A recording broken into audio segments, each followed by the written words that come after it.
رجب طیب اردوغان رئیس جمهور ترکیه به پوتین پرزیدنت روسیه شرط گذاشته است که یا پوتین و امریکا نیروهای دموکراتی سوریه را از شهرهای منبج، تل رفعت و عین العرب خارج میکنند و یا ترکیه دست به عملیات نظامی زمینی زده قشونهایش را وارد این شهرهای سوریه میکند. در این باره شبکه تلویزیونی الجزیره با تکیه به منابع خود از قول یک منصبدار والامقام ترک خبر داده است.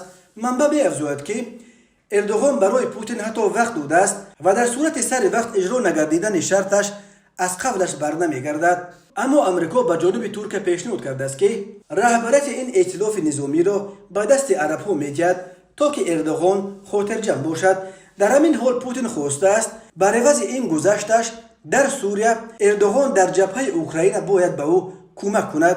گفته نشده است که خصوصا کدام نوع کمک، ولی کارشناسان سوا میگویند که این کمک میتواند از نفروختن تیاره‌های جنگی بی‌سرنشین به اوکراین یا اجازه ورود کشتی‌های جنگیش به بحر سیاه تا که خرید نفت روسی که در زیر تحریم قرار دارد از جانب ترکیه باشد. در مصاحبه‌ای که اردوغان هنوز 21 نوامبر سال 2022 به رسانه ترکیه دیلی سبا انجام داده بود، او پوتین را به وعده خلافی عیبدار کرد و گفت که طبق عهدنامه سوچی در سال 2019 بین روسیه و ترکیه بسته شده است، میبایست روسیه شمال عراق و سوریه را از تروریستان آزاد و پاک میکرد، ولی با در نظر داشت تاکیدهای مقرری ما روس‌ها این کار را نکردند.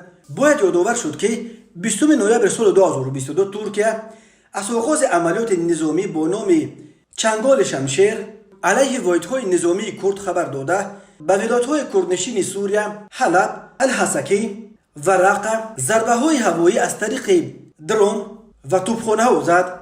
چند روز پیش اردوغان ضمن سخنرانیش گفته بود که اگر ضرور باشد ما نیروهای زمینی خود را نیز به این عملیات جلب میکنیم و تاکید کرده بود که من با رهبران آن کشورهایی که در مناطق کردنشین سوریه نفوذ و منفعت دارند صحبت کرده موقع خود را بیان نمودند. نیروهای دموکراتی سوریه یک ائتلاف نظامی است که برای مبارزه با ضد داعش سال 2015 تشکیل شده بود. این ائتلاف اساساً عبارت از اقلیت‌های سوریه مثل کردها، آشورها، ترکمنها و سنی‌ها است که شماره‌شان تا به 30,000 نفر میرسد. نیروهای این ائتلاف منطقه‌های شمال سوریه را زیر نفوذ دارند.